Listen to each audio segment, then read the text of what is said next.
ரொம்ப அழகா சொல்லுவார் திருமூலர். ஆரியன் நல்லான், குதிரை இரண்டுண்டு, வீசி பிடிக்க விறகறிவார் இல்லை, கூறிய நாதன் குருவருள் பெற்றால் வாரி பிடிக்க வசப்படும் தானேன்னு.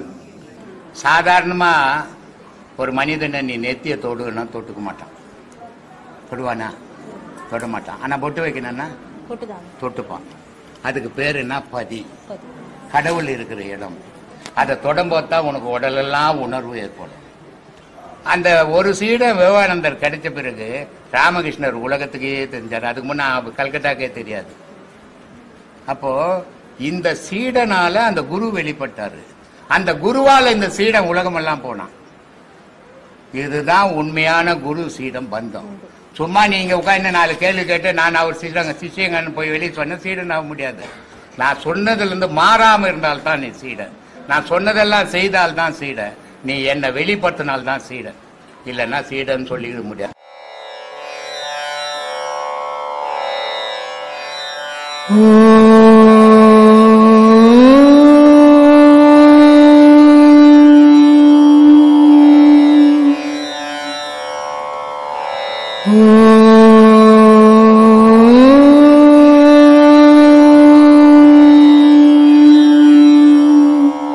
ஞானிகளை பத்தி தெரிஞ்சுக்கும் போது அவருக்கு சும்மா இரு அப்படின்னு சொல்றது மௌனோபதேசம் சும்மா இருன்னு சொல்லியிருக்காங்களா, இல்லைன்னா அதுக்கு அர்த்தம் என்னங்க? நீங்க என்ன வேலை செய்றீங்க? நான் ஐடி இன்ஜினியர் இருக்கீங்க. ஏம்பா? Computer science engineer. இப்போ நாளைக்கு போய் என்ன பண்ணிடுறேன்னா அதை எழுதி கொடுத்துடும்.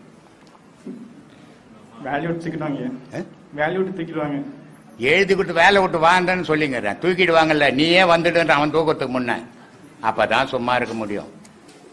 சும்மா இருக்கிறன்றது அவ்வளவு விளையாட்டு விஷயம் இல்லை. அதனால மகான் சொன்னாரு, சும்மா இருந்து சுகம் பெறுனா. நான் சும்மா இருந்து சுகம் பெறுனா நீ வேலை வெட்டி பொண்டாட்டி புள்ள குட்டிலாம் வச்சு சும்மா இருக்க முடியுமா? வயிறு இல்லை உனக்கு, பசி இல்லை உனக்கு, சம்பாதிக்க வேணா பொண்டாட்டி கட்டத்து சாவடிச்சிடுவா. அதனால அதெல்லாம் பேசக்கூடாது. உனக்கு கொடுத்த உபதேசத்தை நீ சீரா பண்ணு. சும்மா இருந்தீன்னா வேலைக்கு போக முடியுமா? அப்புறம் எப்படி வருமானம் வரும்? அதுதான் ஞானத்துக்கு வழி. ஆனா இருக்க முடியாது மனுஷனால. இன்னைய சமுதாயத்துல அவன் ஒழிச்சே ஆகணும், ஓடி ஆகணும். கலியுகம் இது. அப்ப அவன் ஓடி ஓடி ஒழிச்சாதான் அவன் குடும்பத்தை அவன் காப்பாற்ற முடியும். அப்படி காப்பாத்தினாதான் அவன் நிம்மதியா வீட்டுல படுக்க முடியும். ஆனால் இதையும் தாண்டி இறைவன் இருக்கிறான்ற நினைவோட வாழுங்க. அதுதான் வாழ்க்கை. இந்த ஒரு பிறவிலே இப்ப நீ எதுக்கு ஐடியில வேலை செய்யற அளவுக்கு எதுக்கு படிக்கணும்? கடவுளை தேடுறவனுக்கு படிப்பு தேவையில்லை. ஏன்னா படிப்புன்றது மனம் சம்பந்தப்பட்டது, கடவுள்ன்றது அறிவு சம்பந்தப்பட்டது. அதுக்கு படிப்பு தேவை கிடையாது. இந்த பிறப்புல நீ சீரா செய்யணும்னா அடுத்த வாட்டி படிக்க மாட்டேன், வீட்டுல இருந்து சின்ன வயசுல ஓடி போடுவேன். அப்போ சும்மா இருக்க முடியும். இப்ப சும்மா இருந்தீங்கன்னா விபரீதமா மாறிடும். சொல்லு. அடுத்த கேள்வி, தன்னை அறிதல். அதுல நான் நிறைய ஆராயும் போது மனசு இருக்கு, புத்தி இருக்கு, உடம்பு இருக்கு. புத்தி சொல்றது மனசு கேட்க மாட்டேங்குது, மனசு சொல்றது நான் சொல்றது மனசு கேட்க மாட்டேங்குது. எதுவோ எல்லாம் கேட்டுச்சுன்னு சொன்னா இங்க ஒரு குறிக்காக்கா கூட இருக்காது. ஒன்னு சொல்றத ஒண்ணு கேட்டதுன்னா இங்க யாருமே வரமாட்டாங்க. ரொம்ப அழகா சொல்லுவாரு திருமூலர். ஆரியன் நல்லான், குதிரை இரண்டுண்டு, வீசி பிடிக்க விறகறிவார் இல்லை, கூறிய நாதன் குருவருள் பெற்றால் வாரி பிடிக்க வசப்படும் தானேன்னு. அப்போ இந்த 5 இருக்குது, 5 திசையில ஓடுது. இதை சேர்த்து பிடிக்கும் என்னால முடியல, நான் என்ன சாமி பண்றதுன்னு திருமூலர் கிட்ட கேட்டா திருமூலர் சொல்றாரு, நல்ல குரு கிட்ட போ. குரு கிட்ட போறது பெரிய விஷயம். ரோட்ல போறவங்கலாம் குரு கிட்ட வந்துடலாம். ஆனா நல்ல சீடனா இரு, குரு சொன்னதை தப்பாம செய். இந்த 5 புலனும் வாரி பிடிச்சி நான் வசப்பட்டுட்டோன்றாரு. ஆனா நான் இங்க எல்லாருக்கும் சொல்லிடுறேன், கேட்டாண்டே எல்லாம் நான் சொன்னதெல்லாம் கொட்டிட்டு வீட்டுக்கு போயிடுறான். ஏன்னா இங்க சொன்னதை நான் வீட்டுக்கு எடுத்துன்னு போனா அந்த ஆள் சொல்லிடுவான், நான் வீட்டுல யார் வம்பு படுறதுன்றான். இப்படி இருக்குது. அதனால இங்க இந்த மக்கள்லாம் என்ன எவ்வளவோ விஷயங்களை இந்த உலகத்துக்காக சொல்லணும்னு சொல்லின்னு இருக்கிறேன். ஆனா மக்களுடைய மனம் எப்படி இருக்குன்னா கருங்கல் மாறிக்குது. ஆணி அடிச்சா இறங்க மாட்டேங்குது, வளைஞ்சு போகுது, உடைஞ்சு போகுது. ஆனால் மண் செவத்துல ஆணி அடிச்சா சருன்னு போகும். இந்த மனமாகப்பட்டது மண் செவர் மாதிரி இருக்கணும். நான் பேசுறது அப்பதான் மனத்துக்குள்ள இறங்கும். கல்ச ஒரு மாதிரி இருந்தா நான் என்ன கத்துனா கூட இந்த மனுஷனுடைய மனசுக்குள்ள போல அது. அந்த காதோட போன விஷயத்த கேட்டோட கொட்டிட்டு வீட்டுக்கு போயிடுறான். அப்புறம் எப்படி ஞானம் கிடைக்கும்? எப்படி மாறுதல் கிடைக்கும்? இப்ப உனக்கு முன்ன பேசினவரு ஒரு பெரிய வக்கீல் ஹைகோர்ட்ல இருக்கிறாரு. அவர் என்ன பண்றது, சமுதாயத்துல தவறுகள் நடக்கக்கூடாதுன்னு அவர் நிறைய பாடுபடுறாரு. ஆனா சமூகத்துல தவறுகள் நடக்கக்கூடாதுன்னா உன்னை பாதுகாத்துக்கிறதுக்கு ஒரு கூட்டம் இருக்கணும். நீ தனிப்பட்ட வக்கீலா இருந்து நான் சமுதாயத்துல தவறுகள் நடக்கக்கூடாதுன்னு சுட்டி காட்ட ஆரம்பிச்சேன்னா விபரீதங்கள் நடக்க ஆரம்பிச்சிடும். அததான் அவருக்கு சொல்லி அமைச்ச, உனக்கு வான அந்த வேலையை, உன் வேலையை மட்டும் நீ செய்யிட்டு. அது மாதிரி இந்த பாழா போன உடம்புக்குள்ளகிற மனம், சித்தம், புத்தி, அகங்காரம்னு 4 பொருள் இருக்குது. அது 4 திசையில ஓடும். அத குரு சொன்னபடி அவன் வீட்டுக்கு போயும் இங்க என்ன சொன்னா அதையே செய்தான்னா அது அடங்கும், இல்லைன்னா அடங்காது. கடைசி கேள்வி, நீங்க மனமே குருன்னு சொல்லிருக்கீங்க. மனமே குரு, மனசு வந்து குருன்னு இருக்கீங்க, மனமே குரு. ஆனா அந்த மனசு பாக்குறதுலாம் ஆசைப்படுறியா? பாக்குறதுக்கெல்லாம் ஆசைப்படுது, பொருளை பார்த்தா ஆசைப்படுது. மனம் என்ன ஒண்ணு இல்லப்பா. மனம் இப்போ இருதயம் இருக்குது, அது கூட என்னென்ன இருக்குது? ரத்த குழாய் இருக்கு, மண்ணீரல் இருக்குது, கல்லீரல் இருக்குது, நுரையீரல் இருக்குது. இந்த மாதிரி 5 பஞ்சபூதத்தினுடைய நிலையும் ஒன்னா சேர்ந்ததா ஒரு கொலை இல்லையா? ஆனா மனம்னு குடல் இருக்கு, கீழே போனா ஜீரணம், சாப்பாடு ஆகாரம் போடுறது, அதை ஜீரணப்படுத்துறது, குடல் கிடல் எல்லாம் இருக்குது. மனம்னு என்ன பொருள் இருக்குது? உடம்ப உச்சந்தலைந்து உள்ளங்காலுக்கு தொடர்ந்து உணவு ஏற்படுது இல்லையா? அந்த உணவு தான், அந்த உணர்வுக்கு எது காரணமாகுது? தெரியலங்க. உயிர் காரணமா இருக்குது. அந்த உயிரோட எண்ணங்கள் சேரும் போது அது மனமா மாறுது. மனமா மாறும் போது உன்னை நீ பார்க்கும் போது மனம் அடங்கும், உலகத்தை பார்க்கும் போது மனம் அடங்காது. நீ ஒரு ஐடி கம்பெனில போனா 4 பேர் 4 சொல்லுவாங்க, 4 பேரையும் கேட்கணும். நீ நான் என்ன பார்க்கணும், நான் யாரையும் பார்க்க மாட்டேன்னு தேத்தி போடுவாங்க உன்னை. அதனால எடுத்த உடனே உச்ச மரத்துக்கு ஏறிட கூடாது, பொத்துன்னு கீழே வந்துருவீங்க. கொஞ்சம் கொஞ்சமா ஏற முயற்சி பண்ணுங்க, அது நல்லபடியா எடுத்து போய் சேர்க்கும் உங்களை. அதனால ஒரே நாள் இந்த உபதேசங்கள் பெரிய கடவுள் ஆகிறதுக்கு நான் உபதேசம் கொடுக்கல, என்னால ஆக்கவும் முடியாது. பெரிய ஞானி ஆகாத, நல்ல மனிதர் ஆகிறதுக்காவது இதுல பழகுங்க. நான் உபதேசம் கொடுக்கறது நல்ல மனுஷனா இருக்கணும்ன்றதுக்கு தான் உபதேசம் கொடுத்துருக்கிறேன். ஏன்னா தோற்றங்கள் மனித தோற்றங்கள் தான், ஆனா உள்ள மிருகங்கள் 1000 வாழுது. அதுல அந்த 1000 மிருகங்கள் 1000 ஆட்டி படைப்பு பண்ணுது, நன்மையை செய்து உலகத்துல தீமையை செய்து எல்லா செயல்களுக்கும் ஈடுபடுது. ஆனா அந்த மிருகத்தை தூக்கி வெளியே போட்டு நல்லதை மட்டும் மனசுக்குள்ள வச்சுக்கின்னு மனிதனா ஆகிறதுக்கு பழகுங்க. அந்த பழக்கத்துக்கு தான் இங்க உபதேசம் கொடுத்துங்கிறேன். அதை பழகினீங்கன்னாவே தீமையிலிருந்து நீங்க வெளியே வருவீங்களோ, பாவத்திலிருந்து நீங்க வெளியே வருவீங்களோ, இறைவனுடைய அருள் உங்களுக்கு கிடைக்கும். இதை 3க்காக தான் இவ்வளவு காட்டு கத்தின்னுக்கிறேன். அதனால அதை நினைச்சு செய்யுங்க. எடுத்த உடனே உச்சந்தலைக்கு போயிடக்கூடாதுன்னு நினைக்க முடியாது, போகக்கூடாது. அப்படி போனீங்கன்னா பொன மாதிரி கடப்ப, பொன மாதிரி கண்ட உன் பொண்டாட்டி செத்து போட்டு எடுத்து போட்டுருவா. ராமகிருஷ்ண பரமஹம்சர் ரொம்ப அழகான ஒரு கதை சொல்லுவாரு. ஒரு சீடர் அவருக்கு, அவர் சொல்றாரு, உலகத்துல என் பொண்டாட்டி மாதிரி கருணை உள்ள பொண்டாட்டி யாரும் இல்லைங்க அப்படின்றாரு அவரு. ஏன்னா இது ஒவ்வொரு புருஷனும் ஏமாந்து போறதுக்கு வழி அது. உடனே எங்க அம்மா மாதிரி ஒரு அம்மா உலகத்துல இல்லைங்க அப்படின்றாரு அந்த சீடர். அப்படியாப்பா, இதெல்லாம் நம்ப கூடாதுப்பா, நீ உன்னை நம்பணும்பான்றாரு. இல்லைங்க, நீங்க சொன்னா நான் எடுத்துக்க மாட்டேங்க, என் பொண்டாட்டியினுடைய செயல் எனக்கு தெரியாதா, எங்க அம்மாவனுடைய செயல் எனக்கு தெரியாதா அப்படின்றாரு. அப்படியா, நீ தெரிஞ்சுக்கணுமா, நேரா போ. அவர் அடாயோகம்னு செய்வார். அடாயோகம் கேள்விப்பட்டுக்கிறியா? அப்படி அப்படியே செத்து போன மாதிரி கை காலெல்லாம் நீட்டிக்கு நிற்பான். அது மாதிரி போய் அடாயோகம் பண்ணி பட்டுக்கோன்றாரு. இவர் பட்டுக்கினாரு. எல்லாருக்கும் செத்து போட்டாங்கன்ட்டு அலௌன்ஸ் பண்ணிட்டாங்க. அலௌன்ஸ் பண்ணோன்னு ஊர் ஜனம் வந்துடுச்சு. ஆனா பணத்தை எடுத்து போய் வெளியே போடணும். பணத்தை தூக்கின்னு போனா கையங்கால நீட்டிங்க இல்லை, நல்லா செத்து போயிருந்தா அது வாசப்பட்டியில் எடுத்துன்னு போயிடலாம். இது கையங்காலம் மொச்சின்னுக்குது. உடனே ஊர் ஜனம் என்ன பண்ணுச்சு, கெட்டபாரு எடுத்தது வாசப்பட்டியை குத்தி அகலப்படுத்தி எடுத்து போயிடலாம். உடனே பொண்டாட்டி சொல்றா, அந்த பாழா போன வச்சுக்கிட்டு இந்த ஒரு வீடு தான், இதை வேற ஒச்சு போட்டுறாதீங்க அப்படின்ட்டா. அதையும் கேட்டுக்கணும். இவன் பணம் போடுறதுக்கு ஒரு பெஞ்சு ஓணும்.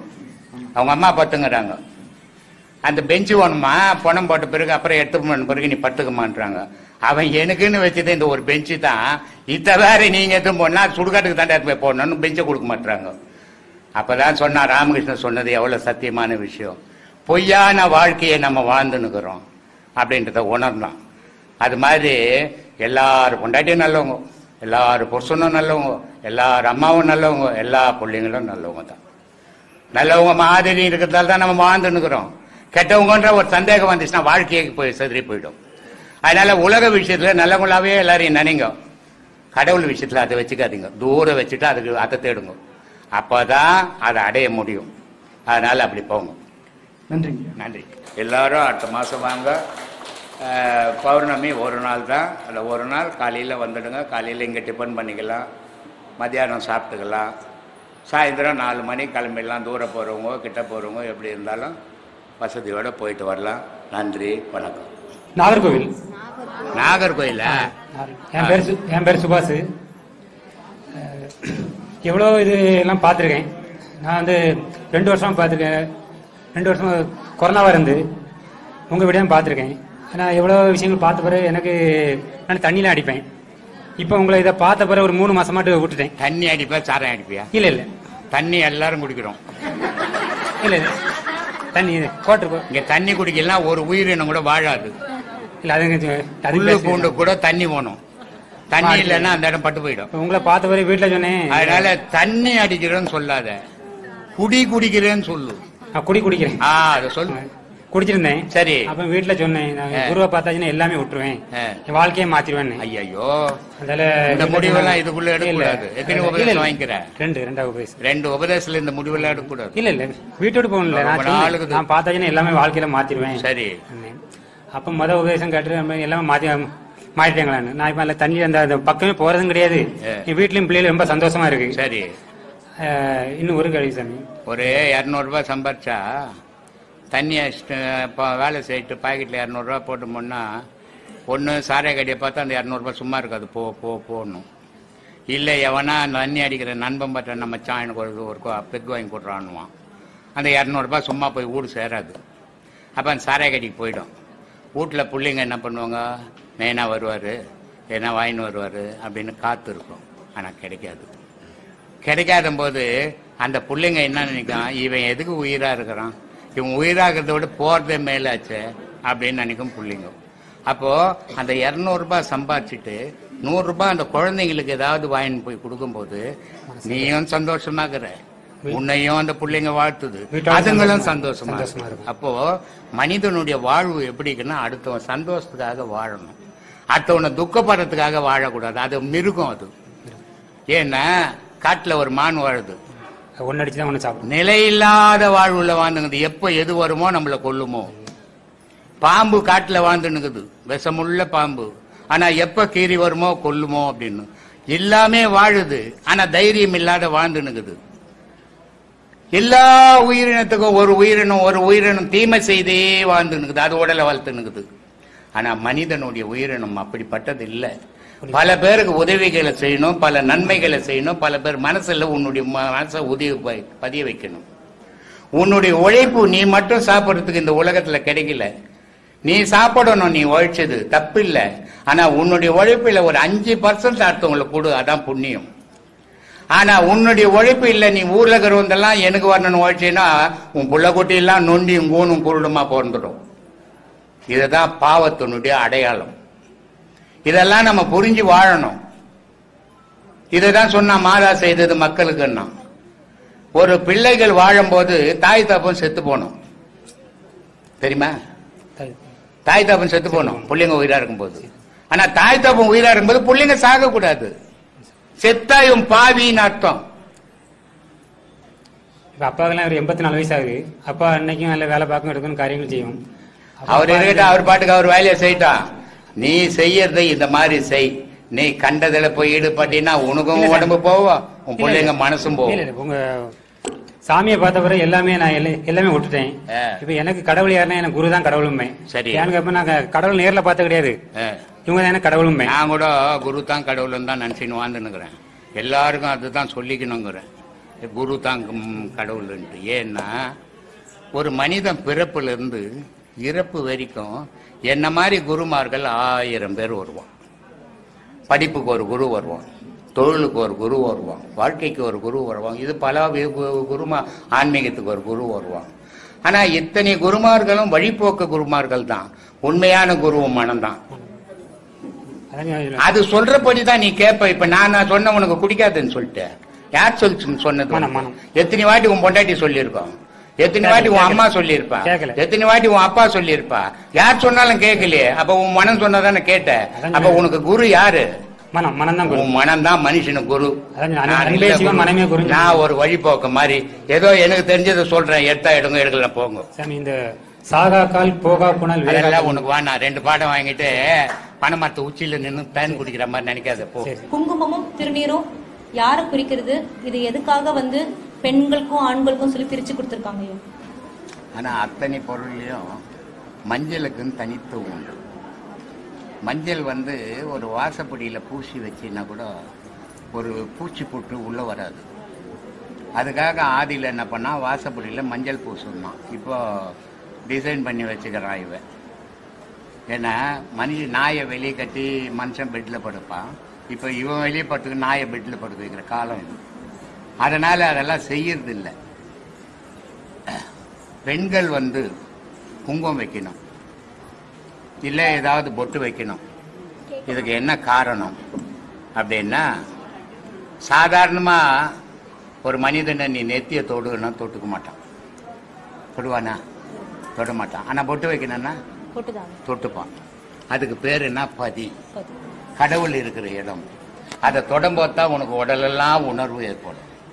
அந்த உணர்வு அன்னாடம் ஏற்படணுன்றதுக்காக நீ குளிச்சு மஞ்சள் பூசி உன் உடம்புல எந்த கிருமியும் வராம குங்குமம் வைக்கும் போது ஒரு மகாலட்சுமியே அந்த வீட்டுக்கு வந்த மாதிரி இருக்கும். அதே நேரத்தில் அந்த பெண்ணுக்கு அது பாதுகாப்பாகவும் இருக்கும் இல்லையா? அந்த உணர்வு ஏற்படுறதுக்காக அங்கே பொட்டு வைக்கிறது. அதை வச்சே ஆகணும் எல்லாரும். ஆண்கள் பட்டை போட்டுக்கு அந்த உணர்வை உண்டாக்கிறான். சில பேர் நாமம் போட்டு அந்த உணர்வை உண்டாய்ப்பான். இதை 2 வெள்ளை போடுவாங்க சில பேர் நாமத்தில், நடுவில் சகுப்பு போடுவாங்க. இது என்ன அப்படின்னா சந்திரகலை, சூரியகலை, அக்னிகலைன்னு அர்த்தம். இப்படி அந்த குங்குமம் பெண்களுக்கு முக்கியம். ஆனால் இது கல்யாணம் ஆகிற வரைக்கும், இளமையிலேருந்து கல்யாணம் ஆகிற வரைக்கும் அந்த குங்குமங்களை இட்டுன்னு வராங்க. கணவன் இறந்து அமங்கலி ஆகும்போது அவங்க என்ன பண்ணுறாங்கன்னா அந்த குங்குமத்தை விட்டு விபூதி வைக்க ஆரம்பிக்கிறாங்க. இதுக்கு என்ன காரணம்? சில பேர் ஆம்பளைங்க கூட விபூதி பூசுவாங்க, குங்குமம் வைப்பாங்க. மனைவி இருந்துட்டாள்னா வெறும் விபூதி பூசுவோம். இதுக்கு என்ன காரணம்? குங்குமன்றது பெண்ணு, விபூதின்றது ஆணு. 2 இணைஞ்சு வாழறது இல்லறம். அப்போ கணவன் போயிட்டான், எனக்கு இல்லறம் இல்லை அப்படின்னு உலகத்துக்கு காட்டுறதுக்காக திருநீரிட்டான். அதே மாதிரி எனக்கு மனைவி இல்லை அப்படின்றதுக்காக அவன் குங்குமத்தை கழிச்சிட்டு திருநீரிட்டான் இல்லையா? எதுவுமே மூடத்தனமாலாம் வைக்கல முன்னோர்கள், அறிவுபூர்வமா வச்சுக்கிறாங்க. ஆனா இப்ப அதை மூடத்தனமா ஆக்கிக்கின்னு தெரிஞ்சுன்னுக்கிறானுங்க. எல்லாம் சரியா வச்சாங்கம்மா பெரியவங்க, அறிவாளிகள் அப்ப இருந்தவங்க. இப்ப அந்த அளவுக்கு அறிவு இல்லை, முட்டாள்தனமா இருக்கிறாங்க என்ன மாதிரி. அதனால அது புரிஞ்சிக்க முடியல. இதுக்கு தாமா வச்சாங்க அதெல்லாம். அப்புறம் இன்னொரு கேள்வியா, இப்ப ஆணோட சக்தி விந்து அணு, அதே மாதிரி ஒரு பெண்ணுக்கு ஸ்ரோனிதம் சொல்றீங்க, சரிங்களா?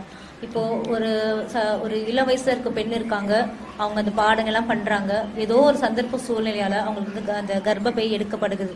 அப்போ அவங்களுக்கு ஸ்ரோனிதம் சுரக்கிறது இல்லாம போயிடும். இல்ல, கர்ப்பப்பைன்றது வேற, விந்து சுரோனிதம் தங்கிறது வேற. அது விந்து பை, சுரோனித பை. கர்ப்பப்பைன்றது குழந்தைய சுமக்கிற பை. அது இதுக்கு அதுக்கு சம்பந்தமே கிடையாது. ஒரு மனிதனுக்குள்ள ஒருத்தனுக்கு ஆணுக்கு விந்து இல்லைன்னா அவன் செத்து போயிடுவான், வாழவே முடியாது உலகத்துல, மூச்சு வராது அவனு. அதுக்குதான் அந்த மூச்சு வர்றதுக்கு தான் குண்டலி பாம்புன்னு அர்த்தம். எவ்வளவு அறிவுபூர்வமா கண்டுபிடிச்சு எவ்வளவு அறிவுபூர்வமா வச்சிருக்கிறான் பாரு.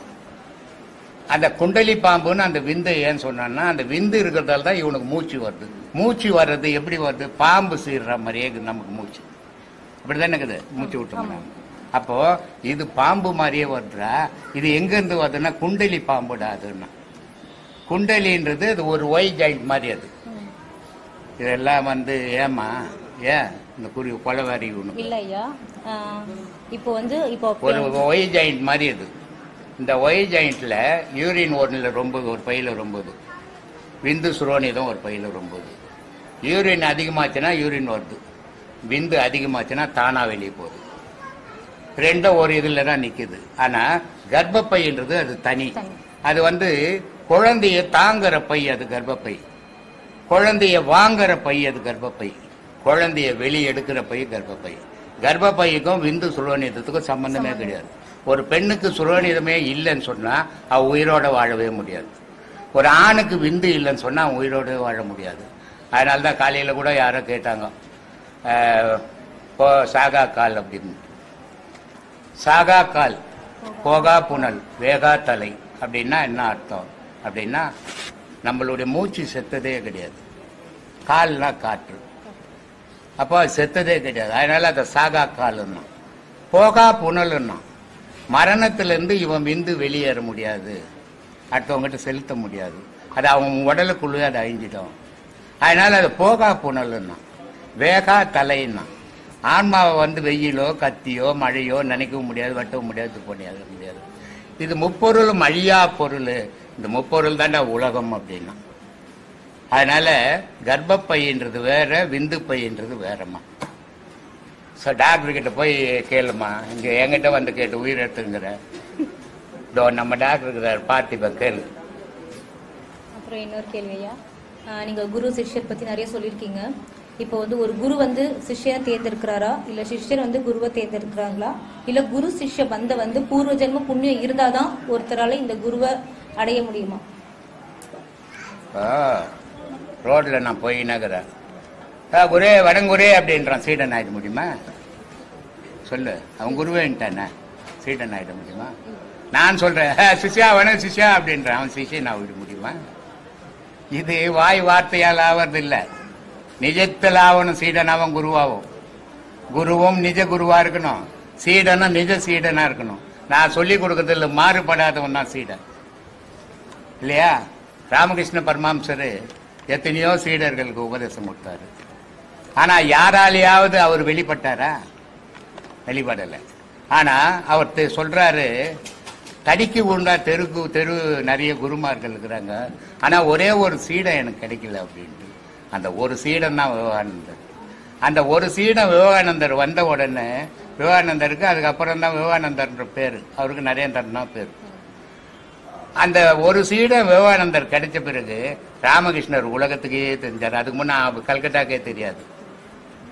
அப்போ இந்த சீடனால அந்த குரு வெளிப்பட்டாரு, அந்த குருவால இந்த சீடன் உலகமெல்லாம் போனான். இதுதான் உண்மையான குரு சீடம் பந்தம். சும்மா நீங்க உட்காந்து 4 கேள்வி கேட்டு நான் அவர் சிஷ்யங்கன்னு போய் வெளியே சொன்ன சீடன் ஆக முடியாது. நான் சொன்னதுல இருந்து மாறாம இருந்தால்தான் நீ சீடன், நான் சொன்னதெல்லாம் செய்தால்தான் சீடன், நீ என்னை வெளிப்படுத்தினால்தான் சீடன், இல்லைன்னா சீடன் சொல்லிக்க முடியாது. எல்லா சிவன் கோயிலையும் லிங்க வடிவமாகவே காட்சி கொடுக்கிற சிவபெருமான் தில்லை சிதம்பரத்துல மட்டும் ஆடல் கலையான நட்ராஜ சிலையாக காட்சி கொடுக்கிறது எது? அப்புறம் அந்த நட்ராஜ சிலையோட மகிமைகளும் சொல்லுங்க. நட்ராஜர் வந்து ஒரு காதுல வந்து பெண்ணாகவும், ஒரு பக்கம் வந்து அர்த்தநாரீஸ்வரனாக ஆணாகவும், ஒரு கையில வந்து உடுக்கை, ஒரு கையில வந்து நெருப்பு, இன்ற கால் தூக்கி ஆகாயம் கால் பார்க்க மாதிரி இன்னொரு காலை தூக்கி நிற்கிறது. அதோட ரகசியம் என்னன்னு சொல்லிட்டு சிதம்பர ரகசியம் நிறைய பேர் சொல்லுவாங்க. நிறைய யூடியூப்ல வேற வேற மாதிரிலாம் இருக்கும். சிதம்பரம் வந்து நம்ம பூமியில மத்திய பகுதியில காந்த ஈர்ப்பு சக்தி இருக்க திசையில இருக்கு அப்படின்னு சொல்லி நாசா விஞ்ஞானிகளாம் வந்து நம்ம சிதம்பர கோவில வந்து பெருமைக்குரிய கோவிலா சொல்றாங்க. அப்படிப்பட்ட அந்த நடராஜ சிலை ஏன் அந்த சிதம்பர கோவில மட்டும் லிங்க வடிவமாக இல்லாம நடராஜ சிலையாக இருக்கிறாங்கன்னு சொன்னோம். ஆண்டவா, இந்த பொண்ணு என்னமோ முடிவு பண்ணுவாங்கப்பா சாமி. எல்லா அர்த்தனார் சிலை சிவபெருமான். அர்த்தனார்னா யாரை சேர்த்துக்கினாரு? சக்தியை சேர்த்திருக்காரு. சக்தி. சிவலிங்கம் அப்படின்னா யாரை சேர்த்துக்கினாரு? அதுவும் ஆணும் பெண்ணோட, பெண்குறி ஆண்குறி அதுதானே. அப்போ எல்லாத்துலேயும் வந்து ஆணும் பெண்ணும் சேர்ந்ததுதான். ஆனா தில்லையில மட்டும் ஆணும் பெண்ணும் சேர்ந்ததில்லை, ஆண் மட்டும்தான் இல்லையா? அதனுடைய தாற்பயம் என்ன? இன்னைக்கு உலகத்து ஒரு நாடு இல்லை, இந்திய நாட்டுக்கு இல்லை, உலக நாட்டினுடைய மையம், பூமியிலே மையப்பகுதின்னு சொல்றாங்க. அதுதான்மா உலகம்ன்றத. உலக நாடுகள் இருக்குத, கண்டுபிடிச்ச வரைக்கும் தானே நாடு, கண்டுபிடிக்காத எவ்வளோ இருக்குது. ஆனா இதுகளுக்கு எல்லாத்தையுமே மையப்பகுதி வந்து சிதம்பரம். இது இன்னைக்கு விஞ்ஞானம்ன்றது ஒரு 500 வருஷம் இல்லை 1000 வருஷம் தான் இருக்கும் கண்டுபிடிச்சி. அதுக்கு முன்னே எப்படி இந்த மையத்தை கண்டுபிடிச்சி வச்சிருப்பான்? அந்த சிவபெருமான் கால் ஊன்ற இடம் தான் மையம். இது எப்படி அதிசயம்? கிருஷ்ணதேவராயர் காலாஸ்ரீ கோயில் கட்டினாரு. அவரு ஆந்திரா மன்னர் இல்ல, அவர் தானே? தெரியாது, நான் படிச்சவன் இல்லை, என்கிட்ட வந்து பொய். நானும் ஹிஸ்டரிலாம் படிக்கலையா. கிருஷ்ணதேவராயர் வந்து காலாஸ்ரீ கோயிலை கட்டினார். பல்லவ அரசர்கள் காஞ்சிவரம் கோயில கட்டினாங்க. சோழ அரசன் தஞ்சையை கட்டினான். ஆனா இன்னைக்கு உலக மேப் எடுத்து பார்த்தீங்கன்னா இது 3மே ஒரே நேர்கோட்டில் இருக்குது. இது எப்படி கட்டியிருப்பான்? அப்ப எவ்வளவு பெரிய அறிவாளியா இருந்திருக்கும். இன்னைக்கு ஒரே ஒரு வீடு கட்டினா ஒரு செவருக்கு ஒரு செவரு கோணையா கட்டுறோம் இல்ல? ஒவ்வொரு மண்ணை தனித்தனியா கட்டினா ஆனா ஒரே நேர்கோட்டில் இருக்குது. இது எவ்வளவு பெரிய அதிசயங்கள். காரணம் என்ன அப்படின்னா, ஆதியில் இருந்த மன்னர்கள்லாம் ஞானியாகவும் இருந்தான். ஆதியில் இருந்த மன்னர்கள் ஞானிகளா இருந்தான். ஞானிகளா இருந்ததால அவனுக்கு உலகத்தினுடைய உண்மைகள் தெரிஞ்சது. அப்போ அதுக்கேற்ற மாதிரி அதுங்களை அமைச்ச ஆள்களை வச்சு அப்படி அமைச்சது சிதம்பரம் கோயில். இந்த சிதம்பரம் கோயிலினுடைய ரகசியம் என்னன்னா, ஆணும் பெண்ணும் இங்க இணையணும். இது போகம்னு பேர். இதுக்கு போகம்னா இன்பம் இல்லையா? அதானே? இது ஒரு பெண்ணுடைய உடலும் ஆணுனுடைய உடலும் இணையும் போது இன்பம் போகம். ஆனா ஒரு ஆணுனுடைய உடல்ல பெண் இருக்கிறான், ஒரு பெண்ணுடைய உடல்ல ஆண் இருக்கிறான். ஆனா இந்த ஒரு உடல்ல இருக்கிற பெண்ணும் ஆணும் இணைஞ்சால் அது ஞானம். இந்த ஆடல் கலையா இருக்கிற நடராஜ வடிவம் அவரையே ஆடல் கலையா? ஆடல் கலை 64. எத்தனை? 64. 64.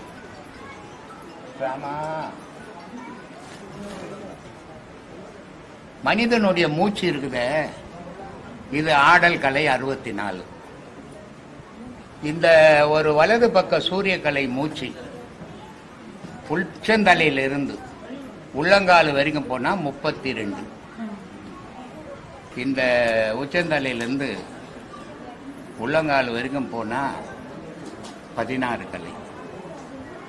அதே மாதிரி வலது மூக்கிலிருந்து வலது கால் கட்ட விரல் வரைக்கும் போச்சுன்னா அது 16. 16 எவ்வளோ ஆச்சு? 32. இது ரெண்டும் சேர்ந்து போகும்.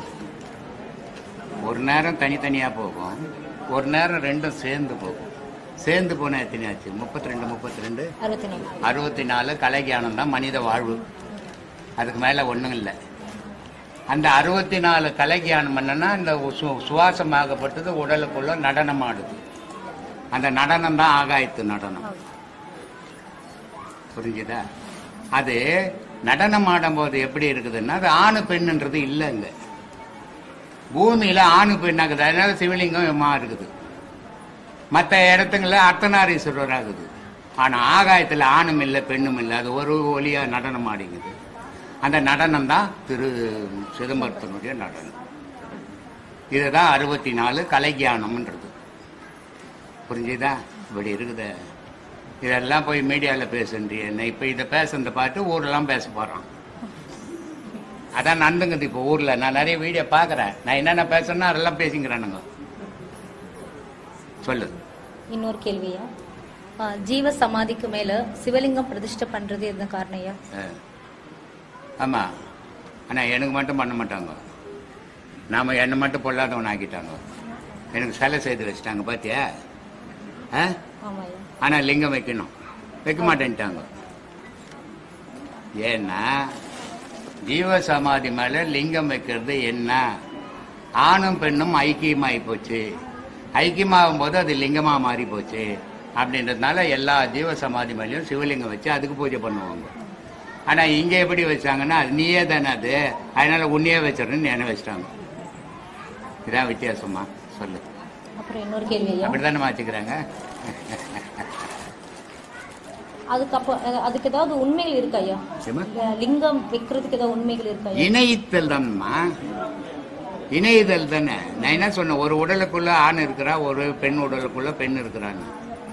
சந்திரகலை பெண்ணு, சூரியகலை ஆண் இல்லையா, அக்னிகலை கடவுள். ஒரு மனிதனுக்குள்ள சந்திரகலை சூரியகலை ஓட்டு, ஆணும் பெண்ணும் இருக்குது. இந்த ரெண்டும் நின்று போய் அக்னிகலைக்குள்ள போனா அந்த ஆணும் பெண்ணும் கடவுளா மாறி போச்சு இல்லையா. அதான் ஞானம். இப்படி இருக்குது உலகத்தில். எல்லாரும் அடுத்த மாதம் வாங்க.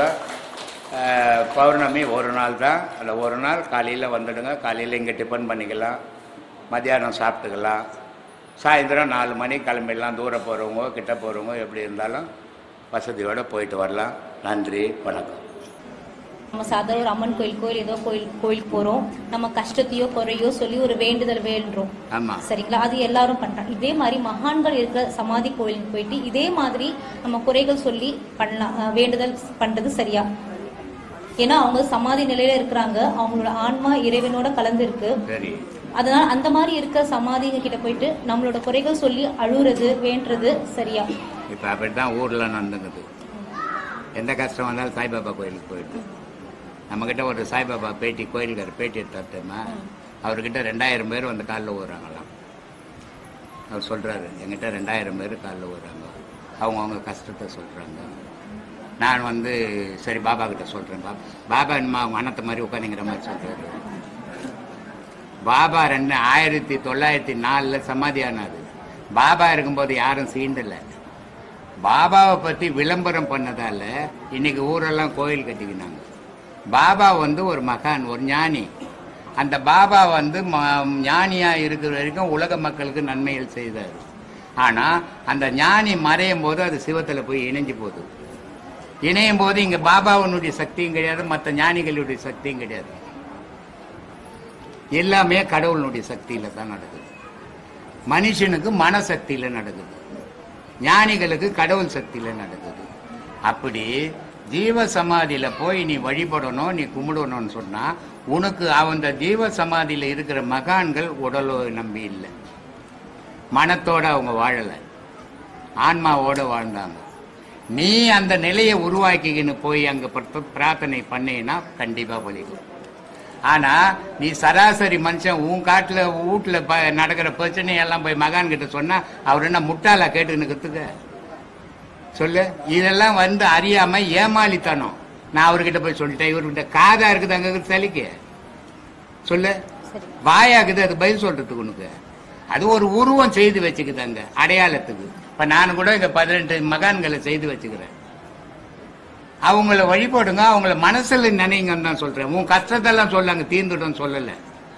ஏன்னா அவங்க எல்லாம் நினைச்சு, மகான்கள்லாம் நினைச்சு, சாய்பாபா எல்லாம் நினைச்சு, எல்லா மகானும் நினைச்சு கஷ்டம் எல்லாம் தீர்ந்துடும்னா உலகத்துல இன்னைக்கு இதுல ரஷ்யாவுக்கும் இதுக்கும் போரே நடக்காது. அவ்வளவு மக்கள் சாக மாட்டான். இங்க கொரோனாஸ் வந்து லட்சக்கணக்கில் சாக மாட்டான். இதெல்லாம் வந்து அறியாமையில மக்கள் வாழ்ந்துன்னுக்குறான். உண்மை தெரியல. என்னுடைய விதிதான் என் வாழ்க்கையை நிர்ணயம் பண்ணும், கடவுளோ ஞானியோ நிர்ணயம் பண்ண முடியாது. எந்த ஞானியாலையும் எந்த மனிதனுடைய வாழ்க்கையை நிர்ணயம் பண்ண முடியாது. ஆனா இவனுடைய ஆதங்காத போய் கும்பிட்டுன்னுக்குறான், இவனுடைய ஆதங்காத கிட்ட போய் சொல்லின்னுக்குறான். அது என்னமோ கேட்டுங்கிற மாதிரி. எந்த மகானுடைய சிலையும் நீ சொன்னீன்னா கேட்காதுமா. நீ பண்ற பிரார்த்தனையும் நடக்காது. அந்த ரமணர் ஆசிரமம் இருக்குது, பெரிய மகான், உத்தமன்.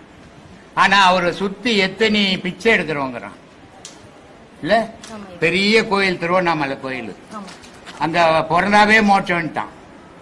ஆனா எவ்வளவு பிச்சைக்காரன் ஒவ்வொருத்தையும் உட்காந்துங்க, லட்சம் ஆயிரக்கணக்கில் உட்காந்துங்கிறான். இது எல்லாம் வந்து அறியாமை. என் வாழ்க்கையை நான் தான் நிர்ணயம் பண்ணி நான் இப்படி வாழணும், எப்படி நினைக்கிறனோ அப்படி நான் வாழ்வேன். அது நல்லதா அமையறதும் கெட்டதா அமையறதும் என்னுடைய விதி. இங்க மகானுக்கும் கடவுளுக்கும் இங்க வேலையே கிடையாது. ஆண்டவனே உன்னை படிக்கல, நீயே வந்து இந்த உலகத்துல பிறந்த. உன் தாயும் உன் தகப்பனும் சேரும் போது நீ இடையில வந்து ஊழ்ந்த. உன் தாயும் உன்னை பெத்துக்கணும்னு நினைக்கல, உன் தகப்பனும் உன்னை பெத்துக்கணும்னு நினைக்கல. நானும் பொறுக்கணும் ஆசைப்படலையா? நீ ஆசைப்பட்டு தான் இந்த பூமிக்கு வந்துட்ட. வந்ததால நீங்க இருக்கிற துன்பத்தை நீ அனுபவிச்சு தான் ஆகணும். இது அப்பா மேல குறை சொல்றது, அம்மா மேல குறை சொல்றது, கடவுள் மேல குறை சொல்றது, இதெல்லாம் முட்டாள்தனமான வார்த்தைகள். அது இல்ல நிஜம். நிஜத்தை நம்பி வாழுங்க, நிஜத்தை தெரிஞ்சுக்கின்னு வாழுங்க, துன்பம் இருக்காது. நிஜத்தை தெரியாத வாழ்ந்தீங்கன்னா துன்பம் வரும். ஒரு கோயிலுக்கு, ஒரு மகானுடைய கோயிலுக்கு போற, ஒரு 10 வாரம் போற, ஒரு 10 வாரமா எதையாவது ஒரு பிரார்த்தனை சொல்ற, நடக்கல, அப்ப என்ன பண்ணுவ? அந்த மகான ரோடெல்லாம் திட்டின்னு போவ. இனிமா அவர்கிட்ட துட்டு கொடுத்து வச்சுட்டு கடன் கேட்க போன மாதிரி. இதெல்லாம் அறியாமை. மகான்களை வழிபடுங்க, தவறில்லை. ஆனா அவரு இதை செய்வாரு அதை செய்வாருன்னு நினைக்காதீங்க. இறைவன் மகான்களை மனசுல ஏத்தனீங்கன்னாவே உங்களுடைய பாவ புண்ணியங்கள் தானா அதுல இருந்து நீங்க விடுபடுவீங்க. மகான்கள் குறைக்க மாட்டான், அவனுக்கு அது வேலையே இல்லை. சித்தர்கள் மனிதர்களோட கூடி வாழவே இல்லை, மனிதனை விட்டு விலகியே வாழ்ந்தான் காட்டுல. சித்தர்கள் ஏன் காட்டை விட்டு மனுஷனை விட்டு விலகி காட்டுல வாழ்ந்தான் அப்படின்னா, மனிதன் எப்படியாவது எதை சொன்னாலும் இவன் கேட்கறதே இல்லை, இப்படி சாவகாசமே வானாடான்னு அவன் காட்டுக்கு பக்கம் போயிட்டான். ஆனா மகான்கள் என்ன பண்ணாங்கன்னா, இவனை எப்படியாவது 1000 பேர் இருக்கிறான், 5 பேர் திருந்த மாட்டானா அப்படின்றதுக்காக மகான்கள் இந்த உலகத்துல பாடுபட்டாங்க. அப்படிப்பட்ட மகான்களுடைய நினைவு மனசுல வச்சுக்கோ, நீ தீமையிலிருந்து வெளியே வந்துருவ. ஆனா அவரு காப்பாத்துவார், இவர் எவர் காப்பாற்ற மாட்டார். உன்னை நீ தான் காப்பாத்திக்கணும், கடவுள் தான் உன்னை காப்பாற்றணும். மூவாய் நான்மறை முதல்வாய் போற்றி, சேவாய் செங்கோடி சிவனை போற்றி, காவாய் கனக குன்றே போற்றி, ஆவாய் என்று அருள்வாய் போற்றி, படைப்பாய் காட்பாய் துடைப்பாய் போற்றி, இடரை அக்கறையும் எந்தாய் போற்றி, தென்னாட்டவர்க்கும் இறைவா போற்றி, எந்நாட்டவர்க்கும் இறைவா போற்றி அப்படின்னு மாணிக்க வாசகர் ஒரு பாடல்ல இருக்கையா. இதுல தென்னாட்டுடையார் இறைவா போற்றி, எந்நாட்டவர்க்கும் இறைவா போற்றி. அவர் தென்னாடு அப்படின்னு சொல்றது நம்ம தமிழகத்தையா? அப்போ தமிழகம் தான் சிவன் இருக்காரா, வேற எங்கேயுமே இல்லையான்றது ஒரு கேள்வி நிறைய பேர் மனசுல இருக்கு. தமிழ்நாடு, கர்நாடகம், ஆந்திரா, கேரளா எப்ப பிரிச்சாங்க? எப்பமா பிரிச்சாங்க? ஒரு 200 வருஷத்துக்கு முன்னாடி பிரிச்சிருக்காங்க. எப்ப பிரிச்சாங்க சரியா இல்ல தெரியாது. 1962 பிரிச்சாங்க. 50 வருஷம் இல்லையா? 62 பிரிச்ச பிறகுதான் இத்தனை மாநிலமாச்சு. அதுக்கு முன்ன இத்தனையும் சேர்ந்து ஒரு மாநிலமா தான் இருந்தது. இமயமலை எதை நோக்கி பாக்குது? ஒரு பக்கம் பாத்தீங்கன்னா அது சைனாவை நோக்கி பார்க்கும், ஒரு பக்கம் பாத்தீங்கன்னா திபெத்தை நோக்கி பார்க்கும், ஒரு பக்கம் பாத்தீங்கன்னா தமிழ்நாட்டை நோக்கி தான் பார்க்கும்.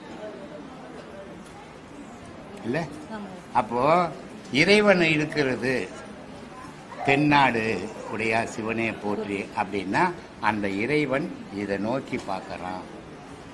ஆனா இது தென்னாட்டு சிவனே போற்றி சொல்லிட்டேன், இது தப்பு தான். ஆனா எந்நாட்டோருக்கும் இறைவன் அவன் தான். அதுல தானே சொல்றான், தென்னாட்டு சிவனேன்னு சொல்லிவிட்டான் முதல்ல. இது தப்பு தான்பா. ஆனா இறைவன் ஒரு நாட்டுக்கு சொந்தம் இல்லை, எந்நாட்டவருக்கு உலகத்துல இருக்கிற நாட்டுக்கெல்லாம் அவன் தான் சொந்தம், அவன் தான் இறைவன். 2வது சொல்லிட்டார்ல, அப்புறம் என்ன இதுல சர்ச்சைக்கு வாழுது இல்லையா? நிறைய ஊர்ல இருந்து நம்ம சவுத் சைடு இருக்காது, அப்போ நம்ம அங்கெல்லாம் சிவன் இல்லையா அப்படின்றது நிறைய பேர். இது மனிதனுடைய மனம் எடுத்துக்கிற பக்குவமா? ஒரு குரு உபதேசம் கொடுக்கணும்னா எப்படி உட்கார்ந்து உபதேசம் கொடுக்கணும் தெரியுமா?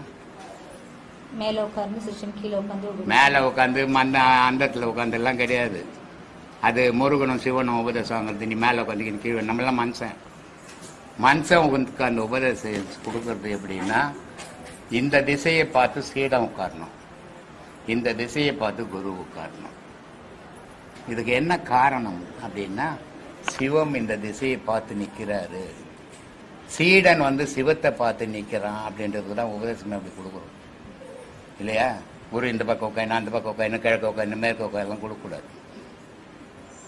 இது சர்ச்சைன்றது இவன் அறியாமையில பண்ணினுங்கிற சர்ச்சை. மகான்கள் சரியா தான் சொல்லின்னு வராங்க.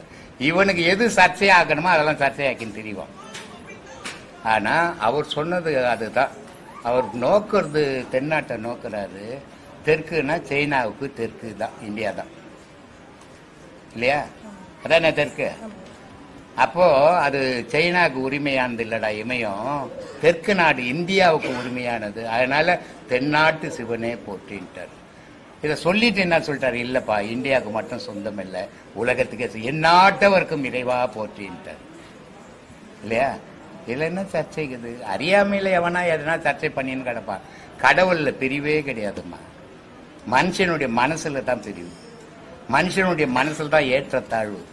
இறைவன்ல ஏற்றத்தாழ்வே கிடையாது. இறைவன் யாரையும் தாழ்ந்தவனா நினைக்கிறது இல்லை, யாரையும் உயர்ந்தவனாவும் நினைக்கிறது இல்லை. என்ன பண்றாங்க, எங்க வீட்டுக்கார செத்துட்டாருங்க, என் புள்ள செத்து போட்டாருங்க, அவரை வந்து எழுப்பிட்டுன்னு வாங்கன்னு இருக்கிறாங்க. செத்து போறவங்களை எழுப்புறத உயிரோட இருக்கிறவங்களை காப்பாத்துறது வேறதானப்பா. அதனால எங்க பையன் சொன்னா இன்னைக்கு ஏதோ பெரிய இதாக வேண்டியதுதாம்மா இன்னைக்கு அப்படின்னு நான் சொன்னேன். இப்பதான்டா அவர்கிட்ட பேசிட்டு வந்தேன். கூட இருக்கிறாருமா, போய் அவன் அடிச்ச வண்டிக்கு அவன் அந்த ஆள் செத்துட்டு இருக்கணும், இல்லை நாங்க 2 பேரும் ஏதாவது அவுட் ஆயிட்டு இருக்கோம். அவ்வளவு ஃபாஸ்டா போய் அடிச்சான் வண்டியை. அந்த ஆளும் கரெக்டா அப்படியே நின்னுட்டாங்க. அடிச்ச அந்த வேகத்துல நானே உங்களுக்கெல்லாம் ஞாபகம் இருக்குதோ இல்லையோ தெரியாது எனக்கு. பல வீடியோக்கள்ல சொல்றேன், நமக்கு ஆபத்து எப்படி வருதுன்னு நம்ம அறிய முடியாது. அது எப்படி ஒன்னாலும் வரலாம். அந்த அந்த ஆபத்திலிருந்து நம்ம எப்படி தப்பிக்கிறது நமக்கும் தெரியாது. அது எப்படி ஒன்னாலும் நடக்கலாம். ஆனா இந்த பாடம் பண்றவங்களுக்கு எப்படிப்பட்ட ஆபத்து வந்தாலும் அது அந்த ஆபத்துல இருந்து அழகா விலக்கி விட்டுடும். யாருமே பயப்படாதீங்க அப்படின்னுட்டு நான் பல வீடியோக்கள்ல சொல்லியிருக்கிறேன். ஏன்னா தண்ணியில உந்து சாவறான் தெரியுமா? எவனுமே தண்ணியில உந்த உடனே நேரா போய் குணமாயிட மாட்டான். தண்ணி என்ன வந்து 3 வாட்டி அவனுக்கு வார்னிங் கொடுக்குது, தப்பிச்சுக்கோ தப்பிச்சுக்கோ தப்பிச்சுக்கோன்னு உள்ள போய் 3 வாட்டி வருவான். 4வது வாட்டி தான் உள்ள போயிடுவான். அது மாதிரி கடவுள் வழிபாடு நமக்கு பல அறிவுரைகளை கொடுக்குது, பல வாய்ப்புகளை கொடுக்குது. ஆனா நம்ம பயன்படுத்திக்கிறது கிடையாது. நிஜம் உண்மையான தெய்வீக பயணத்துல நீ பண்ணீன்னா உனக்கு எப்படிப்பட்ட ஆபத்து வந்தாலும் அது அழகா உன்னை விலக்கி அதுல இருந்து காப்பாத்திட்டோம். இதை நான் பல வீடியோக்கள்ல சொல்லிக்கிறேன். ஏன் நம்ம பாலா இருக்கிறான், கார் எடுத்துக்கின்னு போறான். அந்த டிசிஎல் போகும்போது பயங்கரமான ஆக்சிடென்ட். இவன் வண்டியில மோத வேண்டியது இன்னொரு வண்டியில மோதி 2 வண்டிக்காரனும் செத்து போயிட்டான். ஆனா இவன் மோதத்துக்கு முன்ன நான் போன் பண்ணி நிக்கிறேன், அவனுக்கு ரிங் போய் நிக்குது அவனுக்கு. இது மாதிரி பல சம்பவங்கள் நடக்கும். ஆனால் இந்த காப்பாற்றப்படுறது நான் இல்லை, உன்னுடைய நம்பிக்கை. அது உன் நம்பிக்கை செயலா மாற்றது. ஆனா நீங்க என்ன பண்ணுவீங்கன்னா, நான் தான் காப்பாத்தினேன், நான் தான். வெளிநாட்டுல கூட நிறைய பேர் அந்த போன் பண்ணுவாங்க, சாமி எப்படிப்பட்ட ஆபத்தும் எங்களுக்கு விலகி போச்சு, நீங்க தான் காப்பாத்தினீங்க. நான் யாரையுமே காப்பாத்ததில்லை, நான் யாரையுமே போதில்லை, எல்லாமே அவனாவே இருக்கிறான். நான் அவனை நம்பி இருக்கிறவன், நீங்க என்ன நம்பி இருக்கிறவங்க. நான் கடவுள்கிட்ட சொல்றது அதுதான், எனக்கு இது வேணும் அது வேணும். நான் எப்பவுமே கடவுள், சின்ன வயசுல இருந்தே கடவுள்கிட்ட எல்லாம் கேட்டதே இல்லை. கடவுள்கிட்ட கேட்கிற ஒரே ஒரு வார்த்தை அது மட்டும்தான். வேற சொத்து சுகம் எதுவும் எனக்கு சொந்தம் இல்லை, எல்லாம் உனக்கே சொந்தம். ஆனா என்னை தேடி வரவங்க, என்ன நம்பி வராங்க, அவங்களுக்கு ஒரு பிரச்சனை வந்தால் அது என்ன சாரும், அவங்கள வராத காப்பாத்து சாமின்னு தான் நான் கடவுள்கிட்ட போறேன். இப்ப எங்களுக்கு பிரச்சனை வருதுன்னு நீங்க உணருதா இல்ல அது எங்களுக்கு வந்து இதாகுதா? உங்களுக்கு உணர்றதுதாம்மா, எனக்கு உணர்த்த வேண்டிய அவசியம் கிடையாது. ஏன்னா நீங்க எங்களுக்கு உணர்த்துறீங்களா இப்படி ஆபத்து வருது? நான் உணர்த்தலமா, திருப்பி என் மேல வைக்க கூடாது. இறைவன் உணர்த்துறான், நீ ஜாக்கிரதை ஆயிரு. வாழ்க்கையில எதை செய்தாலும் சிந்திச்சு செய். தோதாவன் தான். ஏ பாலா, ஆக்சிடென்ட் எப்படி ஆச்சு, போயிட வேண்டியதவன். ஏன் சொல்றேன்னா, இந்த பாடத்தினுடைய வலிமை அப்படிப்பட்டது. எப்படிப்பட்ட ஆபத்துல இருந்து உன்னை தள்ளிடும் அப்படி வெளியே. சரி, அந்த டைம்ல எங்களுக்கு இறைவன் ஞாபகம் தானே வரணும், உங்க ஞாபகம் எப்படி வரும்? இறைவனுடைய ஞாபகம் தானே வரணும். நம்ம கிட்ட இந்த சமையல் செய்யறாங்க தெரியுமா, ஜூஸ் எல்லாம். அந்த அம்மாவும் அவங்க வீட்டுக்காரும் பத்திரிக்கை வைக்கிறதுக்கு போறாங்க. அந்த அம்மா பொண்ணுனுடைய நிச்சயதார்த்த பத்திரிக்கை வைக்க போறாங்க வெள்ளிக்கிழமை. அப்ப என்கிட்ட சொல்றாங்க, சாமி நான் பத்திரிக்கை வைக்க போறேன்ட்டு. எனக்கு என்ன தோணுச்சோ தெரியல. நான் சொன்னேன், இன்னைக்கு போகாதீங்க, நாளைக்கு போங்கம்மா அப்படின்னு சொன்னேன். அவங்க என்ன பண்ணாங்க, சரி சரின்னு என்கிட்ட தலையாட்டிட்டு புருஷன் பொண்டாட்டி 2 பேரும் கிளம்பிட்டாங்க. எங்க கிளம்பிட்டாங்க, ஐநாவரத்துல இருந்து திருமல்வாயில் வர்றாங்க. உங்க அண்ணன் வீட்டுக்கு பத்திரிக்கை வைக்க. பத்திரிக்கையும் வச்சாச்சு.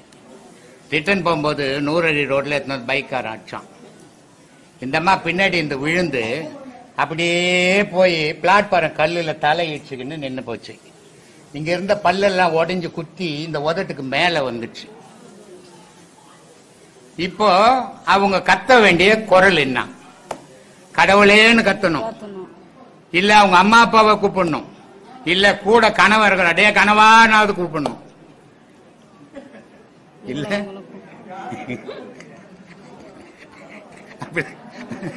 லட்சுமிக்கு சிரிப்பாக நான் இந்த பைத்தியக்காரன் என்ன அப்படி கத்திங்க. இப்ப யாரும் இல்லன்னா இப்ப நாங்க உங்களை தானே கூப்பிடுறோம். அப்போ அந்த அம்மா என்ன சொல்லுது, அப்பா என்ன காப்பாத்துப்பா. எல்லாரையும் மறந்துடுச்சு. உடனே எனக்கு 10:30 மணிக்கு போன் வருது, இது மாதிரி ஆக்சிடென்ட் ஆகி போச்சு, இந்த ஹாஸ்பிட்டல்ல சேர்த்துக்கிறாங்க. எங்க சின்ன பையனை கூப்பிட்டு 10,000 ரூபாய் கையில கொடுத்து, அவங்க ஆக்சிடென்ட் ஆகிக்குது, கையில காசு கொடுத்தோ இல்லையோ இதை எடுத்து போய் முதல்ல கொடு, நான் காலையில வரேன்னு சொல்லிட்டு அப்புறம் அவன் எடுத்து போய் கொடுத்து காலையில நான் போனேன், கொஞ்சம் விபதி எல்லாம் எடுத்துன்னு போனேன். அது என்ன சொல்லுது, என் பொண்ணு நிச்சயதார்த்தம் அன்னைக்கு டாக்டர்லாம் இடுப்பு உடஞ்சு போச்சு, ஆபரேஷன் பண்ணணும்ன்றான், பல்லெல்லாம் உடஞ்சி மேல வந்துடுச்சு, நான் எப்படி என் பொண்ணு நிச்சயதார்த்தத்தில் உட்காருதுன்னு. நியாயமான கேள்வி தானே? அப்ப நான் என்ன சொல்றது? என்னமா சொல்லணும்? சொன்னாதானம்மா தெரியும் எனக்கு.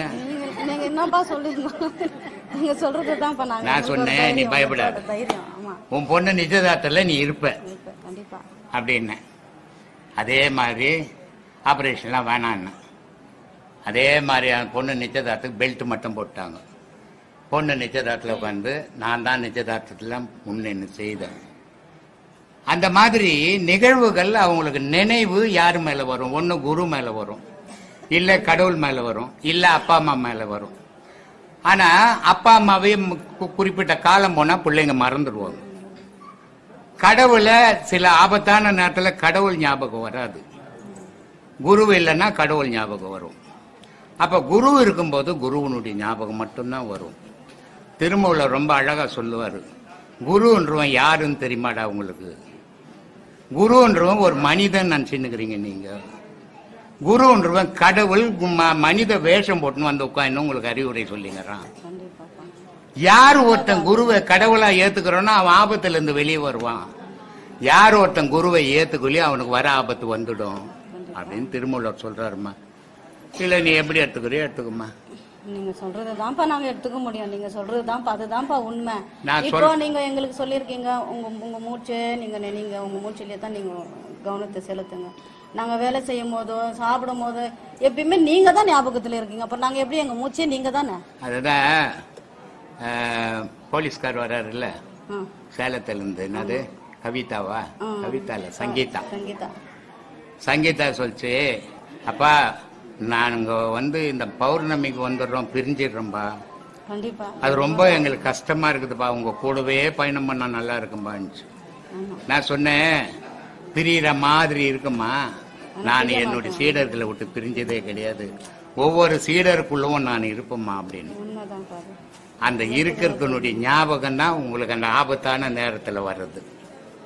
அதுதான்ப்பா பாடம் பண்றோம், உங்களை நினைச்சு பண்றோமோ இல்லையோ, ஆனா உயிர் வளர்த்தும் போதோ சாப்பிடும் போதோ வேலை செய்யும் போதோ நடக்கும் போதோ உங்களை விட்டு ஒரு நிமிஷம் அந்த இது பிரியறது இல்லை. மூச்சை கவனிங்கன்றங்க, மூச்சே நீங்களா இருக்கும் போது நாங்க மூச்சு எப்படி நினைக்கிறது? திருப்பத்தூருக்கு வாணியம்பாடிக்கு அண்ணாண்ட ஆம்பூர் பக்கத்துல அதுக்கு அவங்க வீட்டுக்காரர் இறந்துட்டாரு, 3 ஆம்பளை பசங்க இருக்குது.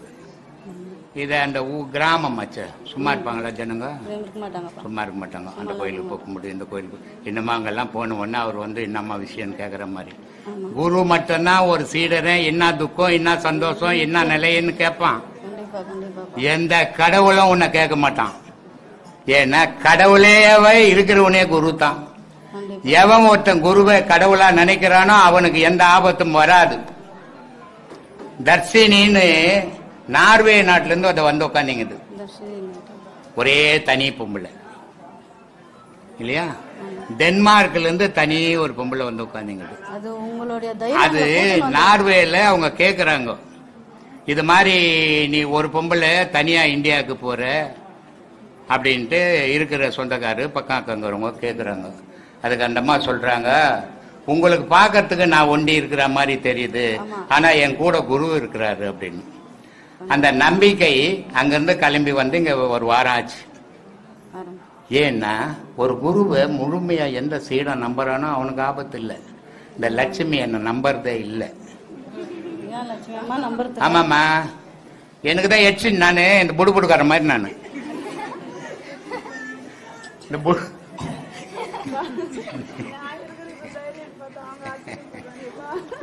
அத்தை என்ன பண்றாங்க, பச்சை மாவை கும்பிடு, சிவப்பு மாவை கும்பிடு, வெள்ளை மாவை கும்பிடுன்னு அத்தை தீன்னு இருந்தாங்க.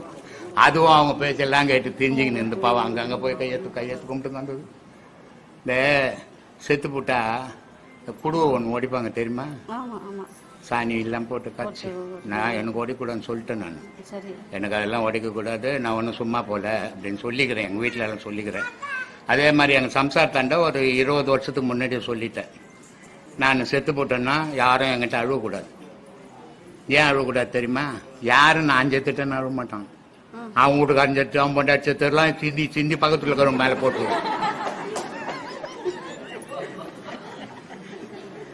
நான் செத்துட்டேன்னு எவன் அழுவான், அவன் வீட்டு துக்கத்தெல்லாம் என் மேல எடுத்து பக்கத்துல இருக்கிறவங்கெல்லாம் போட்டு விட்டுருவான். அதனால நான் சொல்லிட்டேன், இங்க யாரும் அழுவக்கூடாது, பக்கத்துல இருக்கிறவங்க துணி மேலாம் போடக்கூடாது அப்படின்ட்டு. நான் எப்படி சொல்லுவேன் அப்படின்னு. ஏன்னா நான் துக்கத்தில், ஆமா நீ துக்கத்தில் இருப்ப, என்ன பூ போச்சே பொட்டு போச்சேன்னுட்டு யோசிச்சுட்டு இருப்ப, அந்த கவலை தான் உனக்கு. ஏன்னா வயசாகி போச்சு, இனிமேல் நான் சம்பாதிச்சு ஒன்றும் கொடுக்க போதில்லை. இப்ப இந்த 2 பிரச்சனை தான் உங்களுக்கு நான் இருக்குது.